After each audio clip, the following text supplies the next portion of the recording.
Thank you. To set the tone for the meeting, I will read an extract from Chapter 1, Bill's story, pages 13 and 14. I was to test my thinking by the new God consciousness within. Common sense would thus become uncommon sense. I was to sit quietly when in doubt, asking only for direction and strength to meet my problems as he would have me. Never was I to pray for myself, except as my request bore on my usefulness to others. Then only might I expect to receive, but that would be in great measure. My friend promised when these things were done, I would enter upon a new relationship with my Creator, that I would have the elements of a way of living which answered all my problems.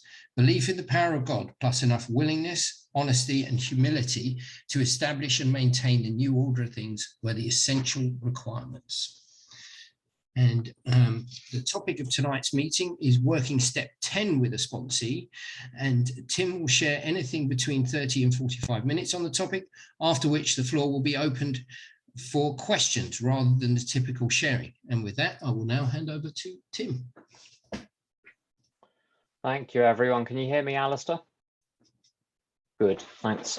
So step 10 is slightly problematical because if you look at page 59 or the wall scrolls, you've got 10, continue to take personal inventory, and when we were wrong, promptly admitted it. And you've got the 12 and 12, which has got its own take on step 12, on step 10 rather, which I'm not going to go into. And then you've got what happens in AA in general. You'll usually hear people sharing, well, I did a step 10 last night. And what they did is they did a very sort of long written analysis of some emotional turmoil. That's what it usually means. Like a mini step 4 or something at night. And I think it's important, I've said it before, it's important to remember with any of the steps that this little summary on page 59 is just that. It's simply an aid memoir for what the step contains. It's not a set of instructions for how to do the step. And as someone rightly said, that if you do the steps off the wall, if you do the program off the wall, you'll have an off the wall program. So if you try to do, and people do that, they try to divine what a step is, just looking at that, saying, well, that's all I need. I don't need anything else. So you get these complex analyses of shortcomings versus defects of character. And people are saying, it's as though people are just going on what it says in step 6 and 7 on the wall or on page 59. And there's no other information available. So we've just got to divine it from the words. And of course, that won't do. It's like if you've got a recipe book, and in the recipe book, it says, it's got sort of page 17, quiche Lorraine, page 18, Black Forest Gatto. You might have something of an idea of what the recipe is, but that falls very far short of knowing how to make a quiche Lorraine or a Black Forest Gatto. And you wouldn't want to try and make up the recipe based on your sort of general knowledge of what a quiche Lorraine from Tesco's is like, well, particularly the quiche Lorraine from Tesco's. Let alone the Black Forest Gatto. Don't get me going on British versions of French cooking. But anyway, that's possibly a digression, although not necessarily. So what does step 10 mean in practice? Well, it's very clear that, well, first of all, if you've done a step 4, that's not it for inventory for the rest of your life. We're going to have to do something. And as far as actual instructions in the book for step 10 are concerned, they're actually contained in step 10 proper, we'll call it, pages 84 to 85. And then there is an implementation of the idea of step 10, continue to take personal inventory, and the so-called nightly review, when we retire at night on page 86. And then there's the principle of step 12, which says we practice these principles, which principles, the above principles in the preceding 11 steps, in all our affairs. In other words, we continue to practice all of the steps as and when needed, when the situation arises. So whatever tools are available, you use them as needed. So the question, if one does an in-depth inventory either of one's whole life on a particular area, or either on your whole life or on a particular area, are you doing another step 4? Are you doing step 10? Well, I think the answer is yes. You're doing step 10 in the form of using the step 4 instructions as your method of doing it. But the step you're actually practicing is step 10, but it's employing step 4 methods. So you've really got 3 ways of doing inventory in AA. There's page 84 to 85, which I'll come to. There's the step 11 review, and there's the step 4 method.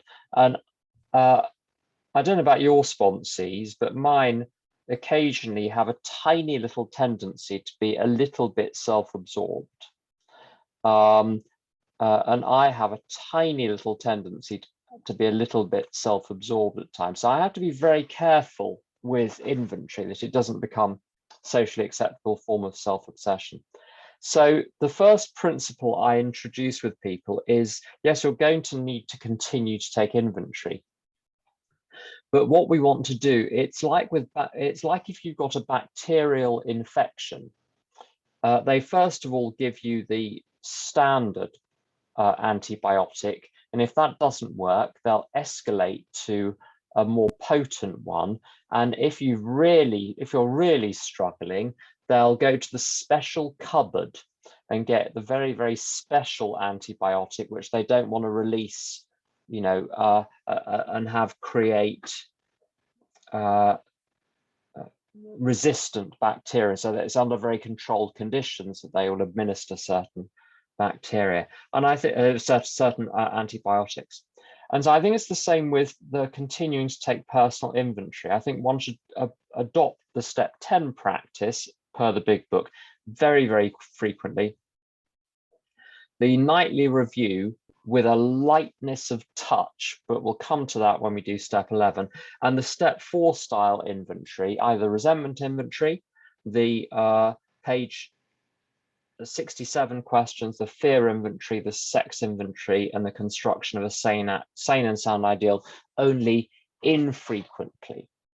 So it's in that sort of ascending order of severity. So not immediately to leap to doing a daily step 4. I've met people that have done that. It drives them completely mad. Every day they sit down, do half an hour of very complex written analysis, and they find themselves writing the same things over and over and over. So sometimes you have to deprogram people from that obsessive compulsive sort of nitpicking at oneself. And it's like these, people sometimes obsessive compulsive disorder, I'm told, can manifest it in sort of scratching the same piece of skin again and again and again until it becomes sort of red and raw. Maybe Claire can enlighten us on whether that's an accurate portrayal of that particular symptom. Not because she suffers it from herself. I think she may have some professional insight into that. But you know what I mean? I think inventory can become like that. So you need to let people off the hook, really, in a sense. And then let's go to 84. So what does it actually say? This thought brings us to step 10, which suggests we continue to take personal inventory and continue to set right any new mistakes as we go along. So this is giving us a general guide to what step 10 is about. And if you want an image, you're adjusting the steering wheel. So you're not getting out of the car, you're not taking the car to the garage every 5 minutes, you're adjusting the steering wheel as you go along. But that's not an actual instruction, it's just a sort of concept of what the step involves. We vigorously commenced this way of living as we cleaned up the past. So to me, this is the point at which we start to clean up the past is in step 4. So I give people the principles of 10, 11, and 12 as soon as they start step 4. In other words, as soon as they take step 3, their life goes on 2 tracks. There's the overall arc of 4 through 9, and then there's the daily arc of 10, 11, and 12. We've entered the world of the spirit, where our next function is to grow in understanding and effectiveness. Now that's, again, just a general description of what we're undertaking here. This is not an overnight matter. It should continue for a lifetime. Again, this is step 10. Sometimes people say I've completed the steps, and I think you complete the first 9 steps, but I'm not sure you can complete the last 3. An acquaintance of mine in AA many years ago talked about how she was sober, a fair amount of time, 13, 14 years, very involved in intergroup. And she said how she'd got to the end of the steps with her sponsor, and they got a little cake, and they put a candle on the cake, and they lit the candle and they blew it out. I don't know what significance this had. And she said, to mark the fact that we completed the steps. And within about 2 years, we never saw her again. So she so completed them, she left AA. Now, you don't want to do that. You don't want to think you've completed the steps with or without a candle. I'm afraid you're sort of rather locked into this. This is why in step 3, you get people to think very carefully before they take step 3.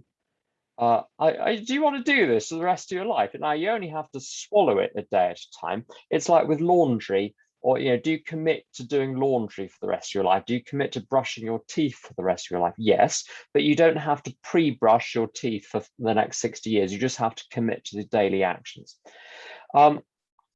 Now, here it actually begins to get into instructions. So continue to watch for selfishness, dishonesty, resentment, and fear. Now, these are the only 4 that it asks us to look for, but very clearly, the spirit of this is to be looking out for any defect of character. It can't possibly be their intention to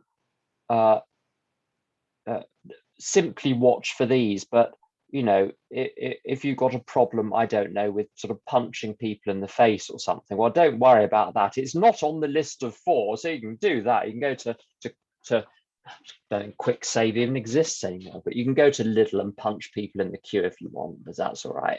It's not on the list, so you're fine. We must have none of that legalism. So everything falls under those categories. What I get people to look for is to consider resentment in this context to be any upset, any emotional upset or negative reaction to the present or the past, fancied or real. So a lot of people get very upset about things which aren't really there. Now, the upset is real. I said, I'm sure I've told this story before. I said to Jonathan once about something, but it's my lived experience. He said, yes, but that doesn't mean it's real. So you watch out for any form of upset about the past or the present, that's resentment. Any form of upset about the future, that's fear. Dishonesty, you've got, I think, 4 basic types of dishonesty: concealment, distortion, fabrication, and underhand behavior, scheming. So, and those 4 are quite distinct. So the first 3 are about representations of the truth. You're either concealing the truth to yourself or to others, you're distorting it, or you're making up something which isn't there. The 4th one is to do with honest dealings, I think. And this comes under various headings. There can be active scheming and plotting to get one over on someone else, but also manipulation falls under this category. Now, the difficulty here is with politeness. So politeness is a form of deceit and manipulation. So when you say, I'd be terribly pleased if you could find a moment to do ... It's not strictly honest. It's a manipulative way. Or I'd be so grateful if you did so and so. It's a manipulation, but it's a socially acceptable one, which is part of the culture that to exhibit etiquette and politeness require a certain amount of effectively manipulation, deception about your true intent and your true feelings about a situation.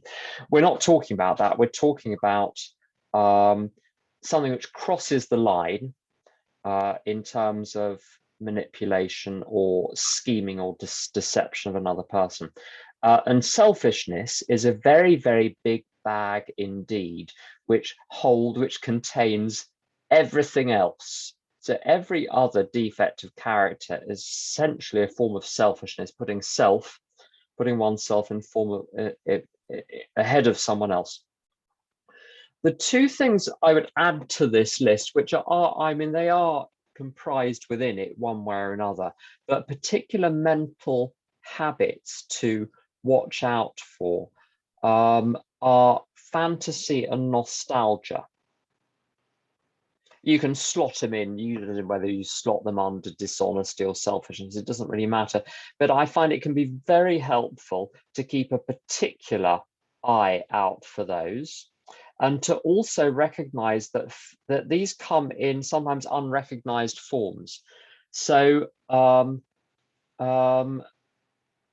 say fear can come in the form of fretting and worrying and brooding. What else? Selfishness can come in the form of all of the plots and schemes to fix, change, and control another person. Plan, scheme, plot, fix, change, control. Resentment can come in the form of grumbling and moaning and griping and criticizing and judging and all of those things.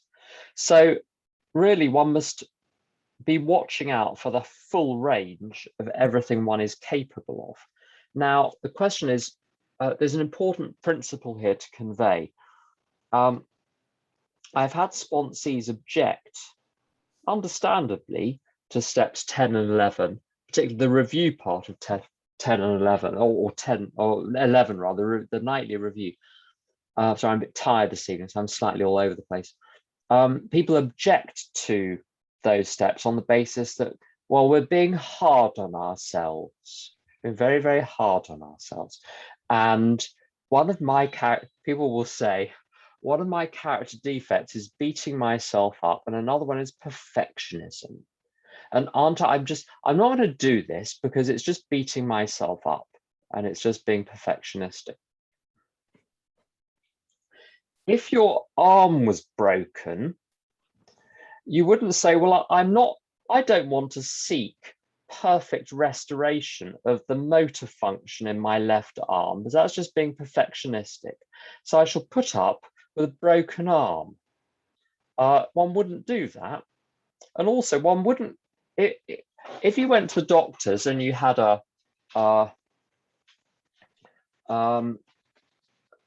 you had an X-ray done, the doctor said, well, you got a fracture of the, I don't know, the distal epiphysis of your ulna. You wouldn't say, you're being really hard on me, you're beating me up. No, the doctor's just diagnosed what's wrong with you. Do you want to get it fixed or don't you? Now, and this is relevant here, is when you're watching, you are the watcher. You are not the thing that you're watching. You are watching for these characteristics cropping up where in your beliefs, your thinking, your behavior. So what you're looking at is the tools that you're using for living. And who wouldn't want better tools? Who wouldn't want to wear better clothes? Who wouldn't want to eat better food? So this is the way I always explain it, is you're keeping an eye on this stuff so that your life will improve. These are not defects of yours in that they're not you, they're what you're carrying around and don't want to be. So it's always in your interest to spot these. But to treat the faculty of watching as being like one of those antivirus programs, which is constantly running in the background, scanning this and scanning that. But if your computer is powerful enough, it doesn't slow down the running of your computer and the performance of your daily tasks. You're still able to do everything without any compromise whatsoever. So it only flags up a problem if there is one. You're not constantly obsessed with yourself. So it's developing the ability, it's developing a sense of mindfulness towards one's own beliefs, thinking, and behavior, particularly the thinking as it proceeds in real time. When these crop up, we analyze them at great. Oh no, it doesn't say that. It says we ask God at once to remove them, because this is of course what everyone does. People say, I need to talk to you about my resentment, and you're like, how do you know? Now, I know you've got one. How do you know you need to talk about the resentment? Maybe you just need to ask God to remove it, or do the prayers on page 67, or, you know, I don't know, go and eat a cake or something. But just drop it. Just drop it. I'm sure you've seen the Bob Newhart sketch, Stop It. If you haven't seen the Bob Newhart sketch, Stop It, go and watch it immediately after this. Get a YouTube, Bob Newhart, Newhart, and Stop It. So we've already proved in step 4 that resentment is futile and fatal. We've already proved that fear is nonsense created out of the illusion that we are physical beings. So we don't need to reanalyze them. There's a caveat later on, I'll come to that. So basically, what we want to do is immediately adjust back to the present, back to awareness of the presence of God, back to the task at hand. So when it says now, it does say we just discuss them with someone immediately and make amends quickly if we have harmed anyone. Now, we discuss them with someone immediately. The caveat, if you have a novel situation which requires negotiation, then you might need to discuss it with someone else. If you've got a practical course of action that you're uncertain of in terms of how to fix something, then of course you have to discuss it with someone else. But I found even in my early years, the actual need to do this was infrequent. I did need to do daily debriefing with friends, and I still do, but I only call people during the day or interrupt them with a rapid fire troubleshooting round of, right, this is the situation, how should I look at it, what should I do, then immediately get back to the task at hand. The last clause of that phrase, of that sentence, we discuss them with someone immediately and make amends quickly if we have harmed anyone. There is ambiguity, unfortunately. The ambiguity is the scope of the conditional clause. So if we have harmed anyone, does that govern just we make amends quickly if we have harmed anyone, or we discuss and make amends quickly if we've harmed anyone? I take the first one. So we discuss anything of importance with someone, but the making amends quickly is obviously only if we have harmed someone. So we do get to discuss things even if we haven't harmed someone. So harming someone is not the only condition for discussion. Then we resolutely turn our thoughts to someone we can help. Love and tolerance of others is our code. Now, sometimes this operates at 2 levels. The first level at which this operates is sometimes I fall into some complacency of some description, and I'm not going to enough meetings, I'm not talking to enough people, I'm not making enough effort with my service. There's always little extra bits of service you can do if you put your mind to it. Sometimes the turning of thoughts means turning your thoughts to the task at hand from which someone will benefit. So you repurpose the task at hand as being something for the benefit of the person that it's ultimately for. Or sometimes what you can do, and this is a very good trick, whatever you're going through, imagine when you're next at a meeting, how you'll share about how you're currently using the program to address this situation and turn it round with God's help. So you're immediately repurposing the very cause of the upset, or whatever it is, to being something that you can use to help other people. And so this comes straight from the Big Book, where it talks about capitalizing. When trouble comes, we capitalize it, using it as an opportunity to demonstrate God's omnipotence. And you can activate that straight away. I remember I did that when so when I don't know the word disaster or catastrophe, when very serious events have occurred, particularly in my family, to immediately you lock onto that method and say, right, This is the test. It was always coming. I'm going to use this as a test of, can I remember and apply the program and recall as much as possible of what is going on, that I can then use this in meetings to demonstrate how the program works. Completely changes your attitude to the crisis situation. Now, the next passage is strictly a set of promises.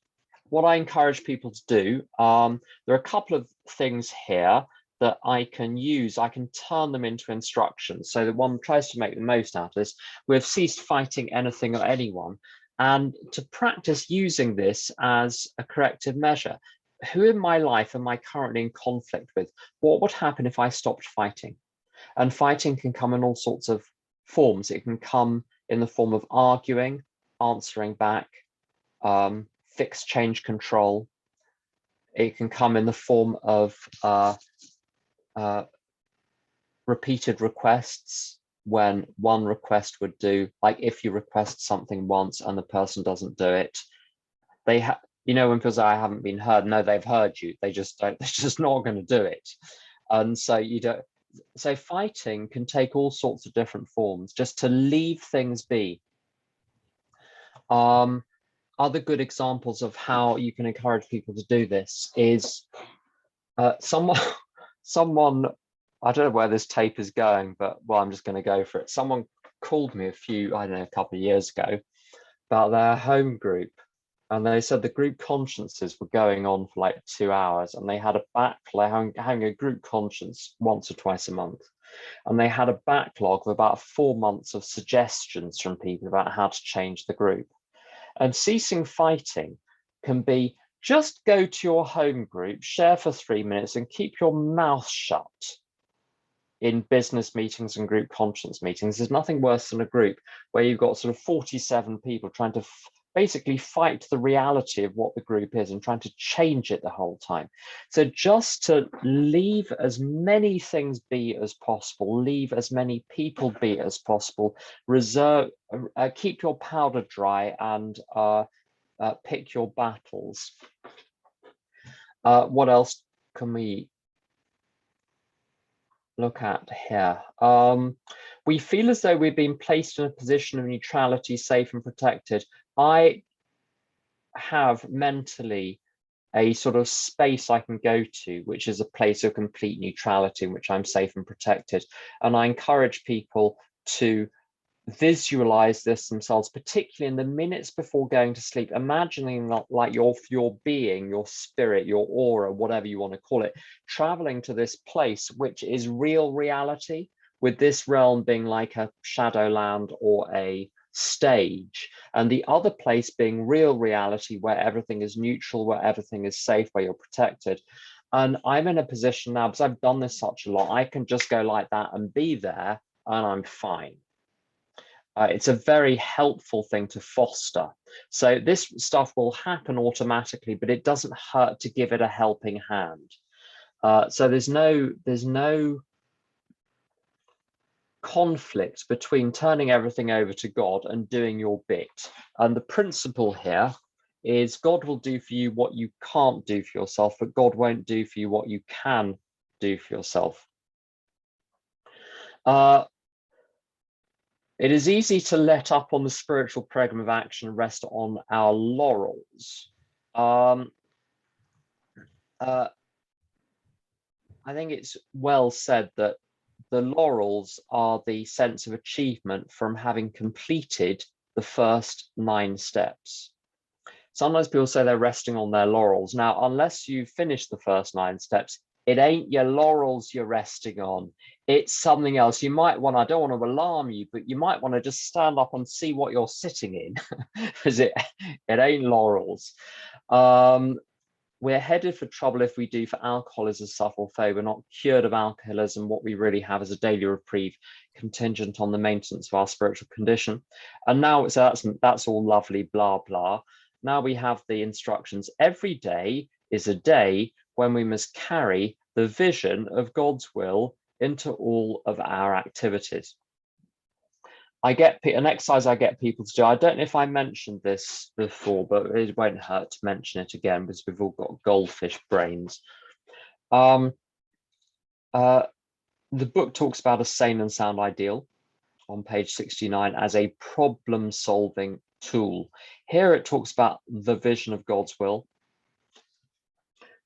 In the 12 and 12 in step 11, it talks about if an architect is going to build a building, he has to visualize it first.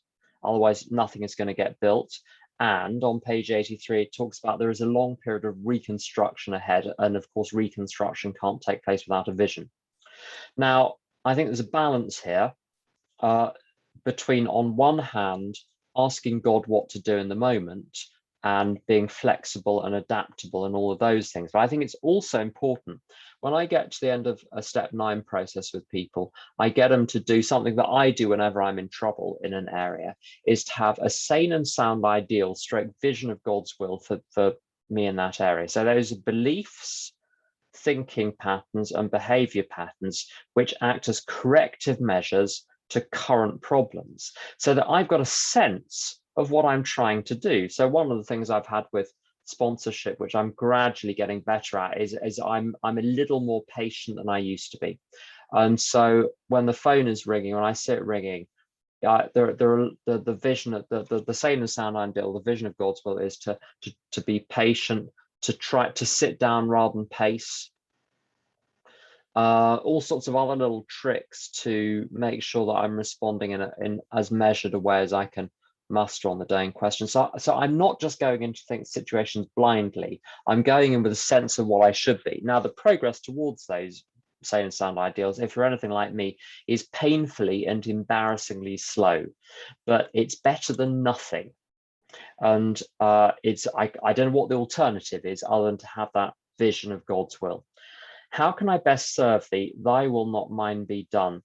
That's a very powerful restorative for a situation where I give this to people, that line, as a restorative when they're in a situation involving other people, particularly work, family, home group, where they're all in a tizzy and all mentally separated from everyone around them and stuck in their own head. Because I did this, I remember a family situation. In my family, situations throw us together in the same room on occasion, very infrequently. But when they do, none of us know what to say to each other.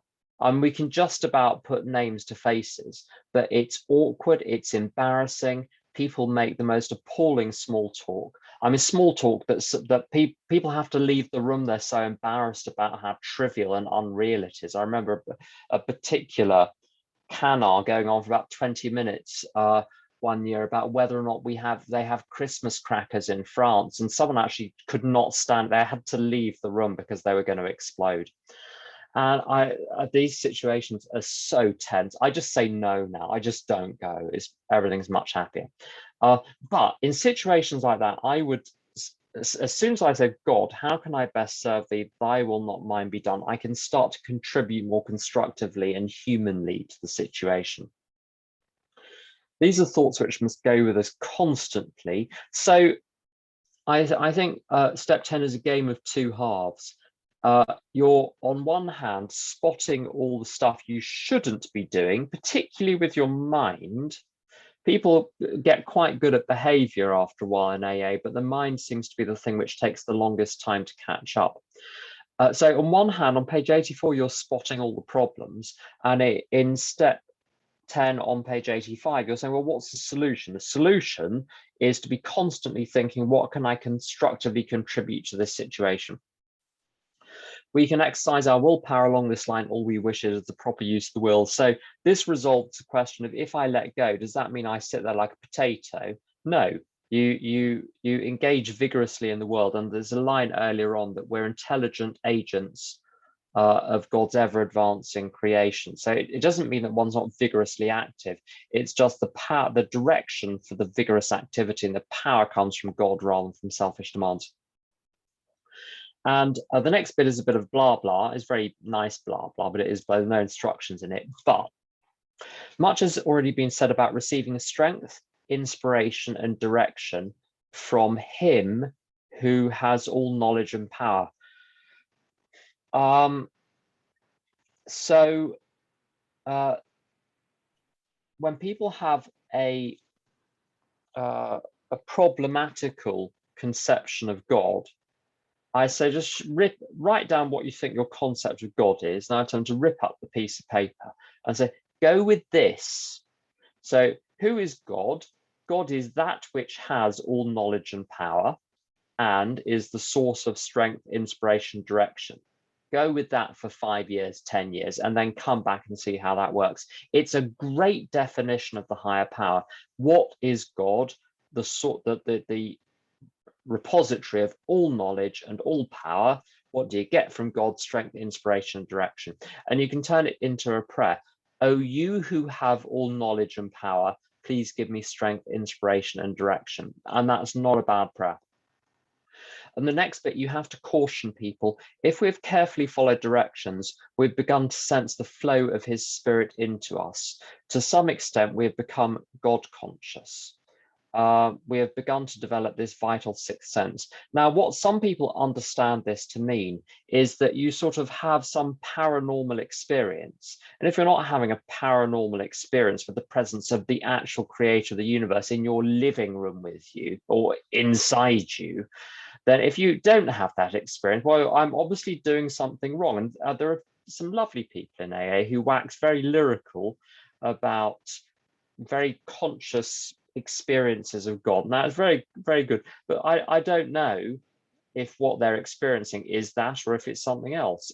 Maybe I'm experiencing it, but just terming it very differently. As I mentioned before, sometimes you leave the house in the morning and you realize, oh, I'm having a nice day. Sun shining, walking, oh, there's a squirrel over there, that's nice. I'm just having a nice time. Other people might characterize that as feeling the presence of God, whereas I think of it as seeing a squirrel and thinking that's nice. Could be the same, exactly the same actual experience, but which is being construed and communicated in a different way.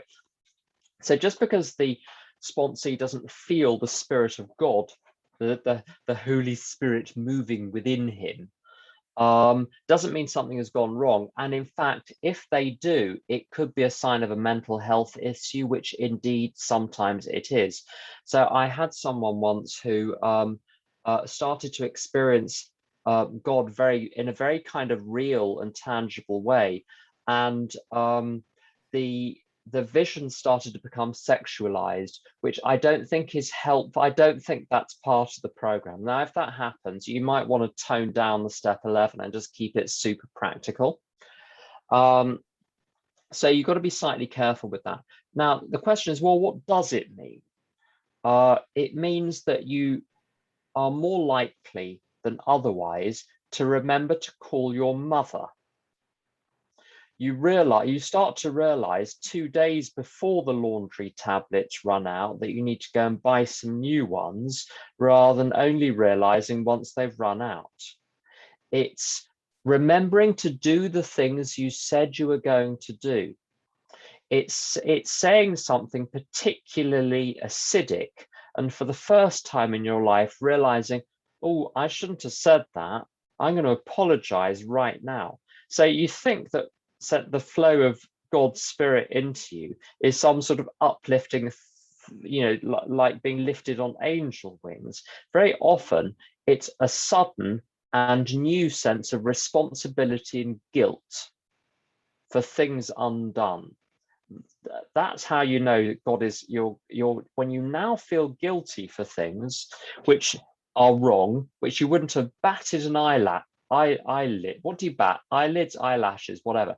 That you wouldn't have batted an eyelid at 6 months ago, but suddenly you're aware. You're now aware of your effect on other people. I think that it's awareness of reality. That's what happens, and generally having better ideas than you did before. So I think that's probably all I've got on step 10. So Alistair, do you want to turn it over for questions? Thank you very much, Tim. Yeah, and with that, I'll open up the meeting for questions, which can be done by the raised hand function in Zoom, or you can message me through the chat function and I can ask Tim directly. If all else fails, please just wave your hand at the camera and I will try to come to you. And we'll try to close on the hour mark, but sometimes we run a bit over. I'll open it up for questions.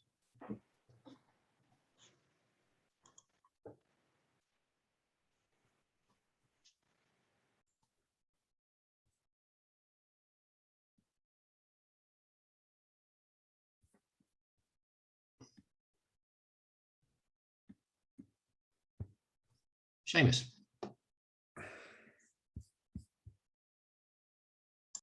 Hi, am I unmuted? Yes. Okay. Thank you, Tim. I've got two questions actually. One is kind of like one I baked earlier, so to speak. It was on my mind before this session, and the one I'm going to ask right now is more of a technical nature.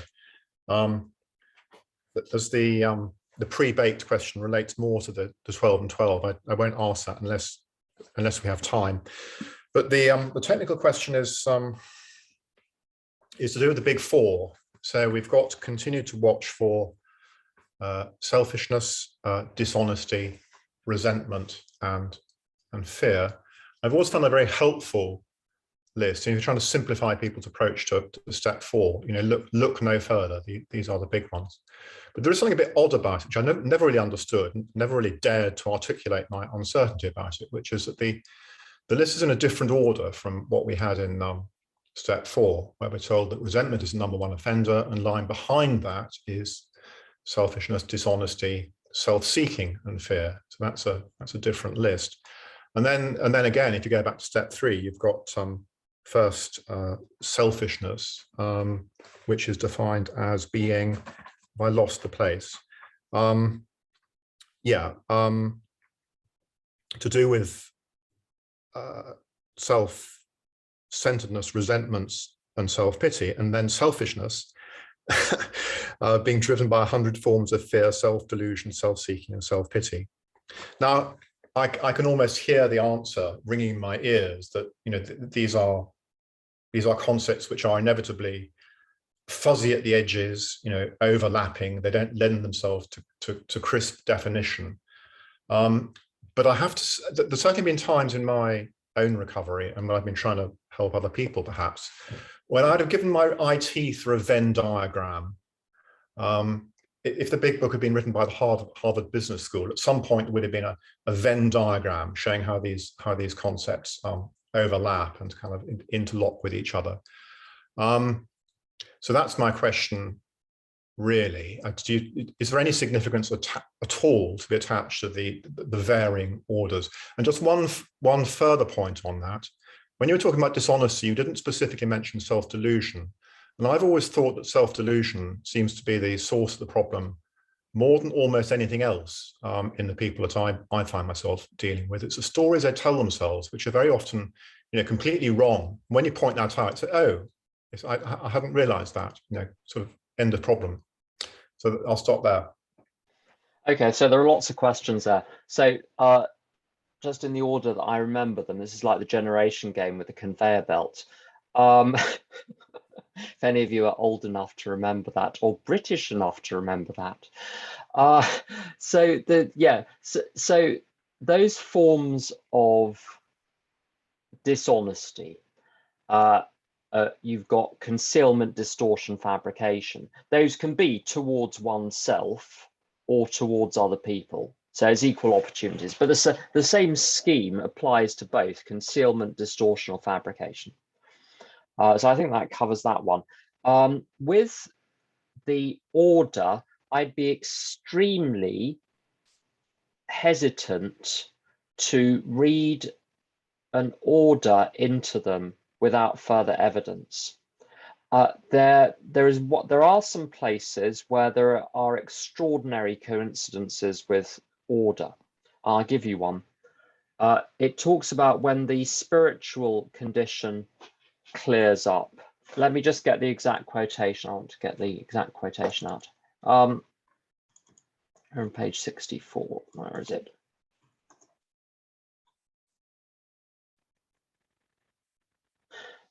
When the spiritual malady is overcome, so spiritual, we straighten out mentally, and physically, spiritually, mentally, physically, spirit, mind, body.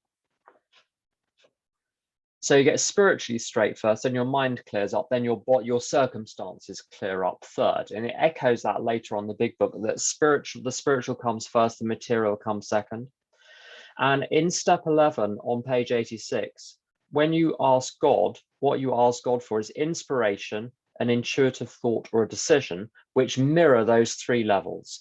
of spirit, mind, body in that specific order. So there are occasional coincidences there. I've not discerned any particular significance to the ordering of resentment, fear, selfishness, and dishonesty. There are those little quartets which appear all the way through the big book. Another one is patient, tolerant, kind, and loving, and that occurs with some variation throughout the book. The order changes. One of the words changes at a particular point. So I'm hesitant to read too much into it. When Bill wants to point something out, he'll usually do it overtly. Those other little coincidences, I suspect, are inadvertent manifestations of his underlying design rather than treasures which are hidden in the style of the Da Vinci Code. Because people read all sorts of stuff into the big book as though there's buried treasure which has been left there on purpose, and Bill is, you know, giggling behind his hands trying to work out which smart aleck is going to join the dots and, you know, solve the riddle. I don't think it's riddles. Now with selfishness, you've got three big places where it gets described. The first one is that little passage on 61 where it talks about, let's get the passage. Where is it?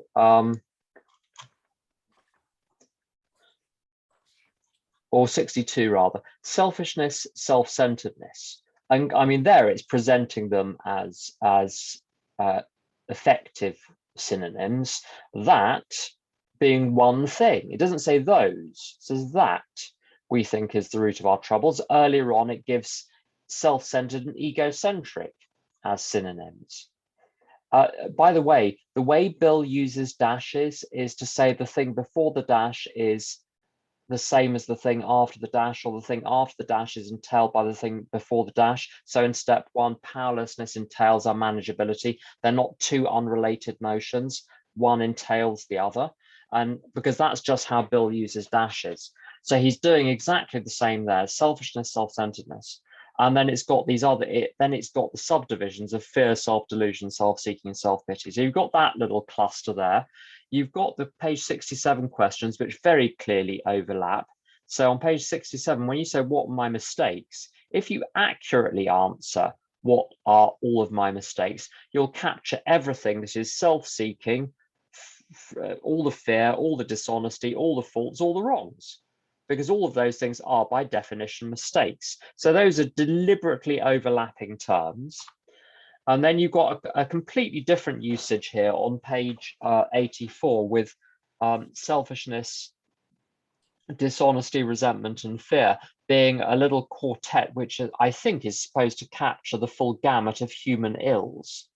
So I think selfishness here, since it's supposed to be, it must be terribly broad, really covers everything to do with self, all of those little self-aggrandizement, self-abasement, self-this, self-delusion, all of the forms of self come under that. It's meant, I use it at any rate in a much narrower way on page 67 to really hone in. So self-seeking is on page 67 is what am I after? Selfishness is where I'm putting my interests ahead of other people's. And what I get people to do, I think this is very helpful, put yourself in the shoes of the other person in the situation. Ask what interests of mine, being the other person, are being compromised by the sponsee's behavior. So in the strict sense, I would call selfishness where I put myself illegitimately ahead of other people. But selfishness here is a much broader term which aims to capture everything. Does that cover? I think that covers all your points, Seamus. Yes, thanks. That was much more comprehensive than I was daring to hope, actually. Thanks very much, Tim. Yeah, that's great. And what was the techie question on the 12 and 12? Ah, yes. It's the spiritual axiom. I had to do a talk about this, and it got me thinking about the spiritual axiom. It's a spiritual axiom that every time we are disturbed, there is something the matter with us. Yeah. And I got to thinking about this, and I thought about, what about dead mothers? So your mother dies and you're upset or disturbed. Does that really is that really what we're trying to say, or is it not? Not because whenever I look at the big book, I cannot actually get to the spiritual axiom. The closest I can get is sometimes they hurt us seemingly without provocation, but we invariably find that at some time in the past we've made decisions based on self, which later placed us in a position to be hurt. So I'm not sure about the spiritual axiom. And is grief a form of disturbance, which is, you know, to some extent a matter of choice? I mean, many great religions have practices around grief that suggest that it's something to be, well, if not welcomed, certainly accommodated, rather than, shall we say, got rid of. Do you see what I'm Yeah, thrusting? absolutely. Yeah, so it's a well-established question, and it's a good one. It's a helpful one. I'm going to make a three-way distinction. There are types of emotion that I would refer to as notifications. So fear is a notification that my mind has spotted a threat. That's the nature of fear. Resentment is a notification from, or a little burst of anger, not resentment, a little burst of anger. So fear in the moment, when a fear hits you, it's a little notification that there is a threat. When anger hits me, it's a little notification that something does not match the blueprint for how things should be. Guilt is a notification that my conduct doesn't match the blueprint for what my conduct should be. So you've got three basic notifications: anger, fear, and guilt. And also, as a subset of guilt, there is shame, which is a sense that I, in my being, am not as the blueprint would stipulate. Now, the thing about these emotions, I'm skeptical about calling them emotions even. I liken them to lights on the dashboard of the car. Either they're on or they're off. They have no color, they have no flavor, they are dull. I don't know about your rage, but when I'm raging, it doesn't matter what I'm raging about, the feeling is the same. When I'm frightened, whether I'm frightened of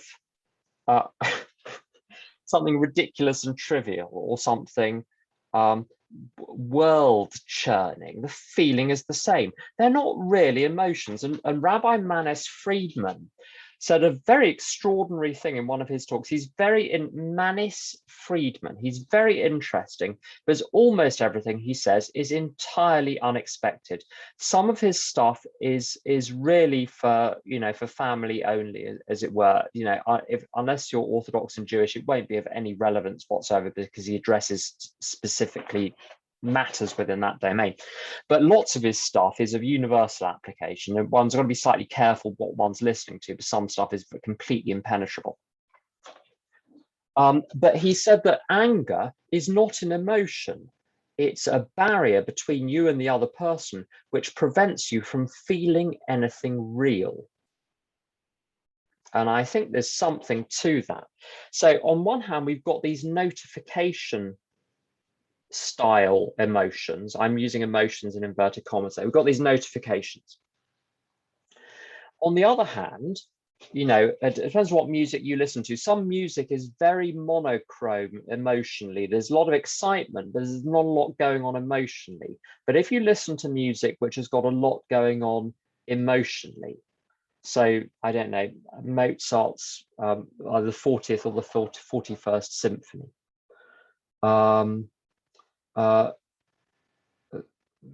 any Beethoven piano sonata has got a huge amount going on emotionally. If you really listen and listen a few times, in the space of half an hour, you will have 1,000 emotions, none of which are remotely describable.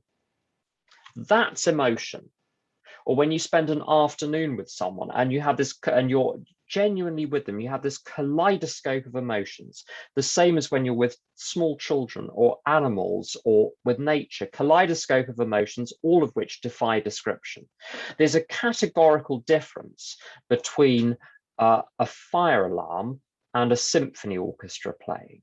And that's the difference between, on one hand, anger, fear, guilt, shame, and on the other hand, all of the emotions of life. Now, onto this. So those are two types. The third type is disturbance. And disturbance it's to do with a state of resistance of reality, where I'm resisting reality in some way, and it activates all sorts of, as it were, subroutines or subsystems of fixed change control, plot, plan, scheme, fret, brood, worry, moan, whine, gripe. And all, now there are flavors within those, because that's the superstructure built on top of the alarm comes in and the department gets activated. And all of the darkness, the interesting darkness of Coen brothers films resides in that disturbance realm. And it is interesting. It's not as interesting as Beethoven, but it is interesting. It's not as interesting as Mozart. So what it's talking about is when I'm disturbed, when I'm resisting reality, the problem is me, not reality. Now, when you come to I think there are two types of event which are of interest here. The first one, when in a healthy person, let's say you are racing for a train and it's cancelled, you might have the emotion of disappointment, you might have the emotion of anger, you might have all sorts of different emotions. In a healthy person, they'll pass straight through you, and then you resolve what to do, and then you get on with your day. And there might be a little residue left behind. If you're ever at a train station and you see, or an airport, and you see something which is cancelled, and you watch different people's reactions, and some people couldn't give a shit. They're just reading their book, like Honey Badger doesn't give a damn. Other people immediately start storming up to the desk and they transport themselves into the state of disturbance and stay stuck there. So that state of disturbance is a state where the fire alarm has gone off. Everyone else has turned the fire alarm off and has got on with their day. Whereas the disturbed person is sitting, shouting at the fire alarm rather than turning it off. And that's your fundamental difference. When you come to grief is the, people always go to the most difficult example, and C.S. Lewis says if you're struggling with a theological or philosophical question, it's usually best to start with the most banal of incidents and gradually progress towards the most extreme. So if you're learning how to forgive, you want to forgive Barbara, who does the flowers in the church down the road, who you can't stand because her teeth clack when she's eating. Start with something like that rather than the Nazis. Don't try and forgive the Nazis first. Put them maybe a little bit further down the list. It's like when people are questioning about God, well, what about Syria? Well, yeah, what about geraniums? Yeah, why are you starting with Syria? Can't we start with something more banal?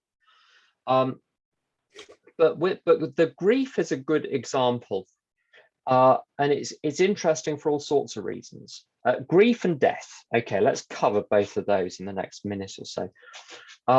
Anthropologists will report that every society responds very, very differently to death.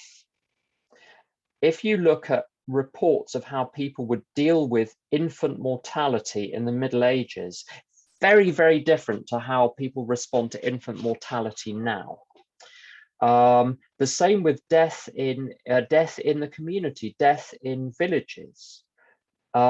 Children in some cultures They're born into a community and they're raised by the whole community. And there still remains a relationship between the biological mother and the child, but it's not the same relationship as in the West. So the idea that any particular emotional reaction is somehow innate, there are the predispositions towards that, but the cultural differences are so radical.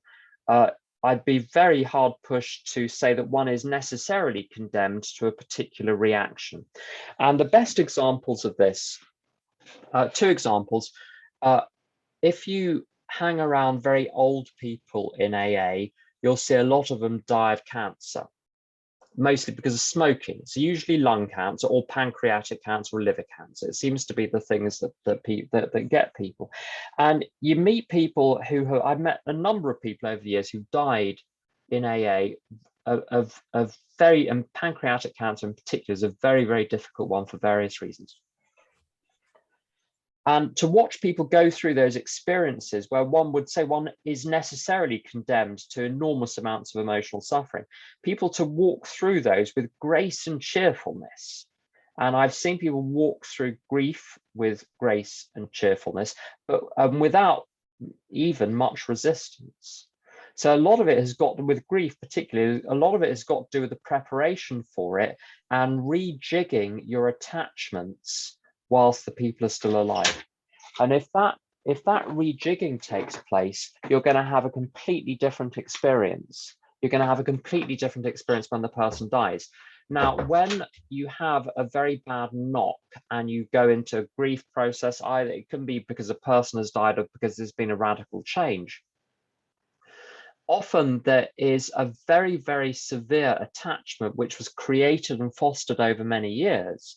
And because you've established the structure, just because, and sometimes you don't realize the structure of attachment is there until the catastrophe happens, and then you realize, and you're like, I would have liked to have known I was this attached before.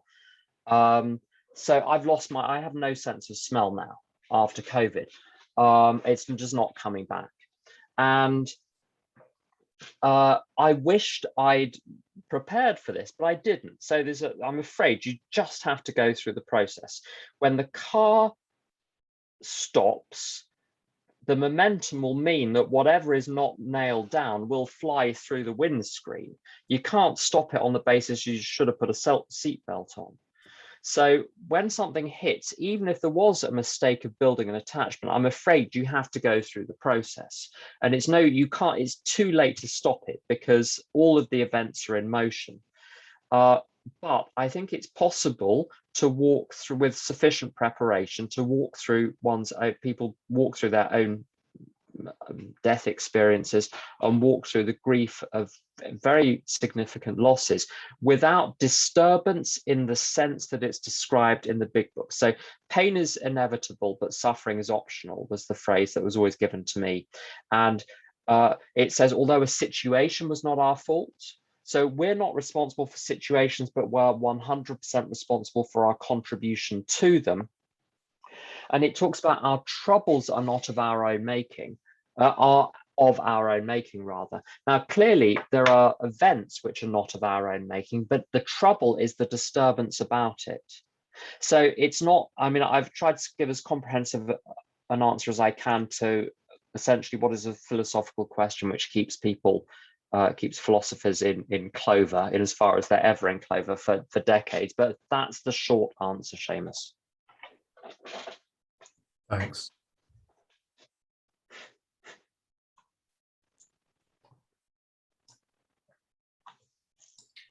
Thanks very much, Tim. If there is, any more questions? Sorry, we were at 5 past. Not being the case, I'd like to hand the meeting back to you, Tim, to close with the Serenity Prayer. Thanks. Would you please help me close in the usual way?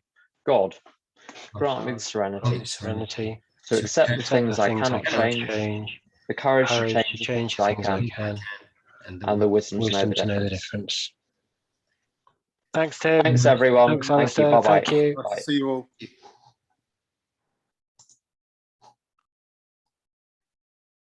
Bye.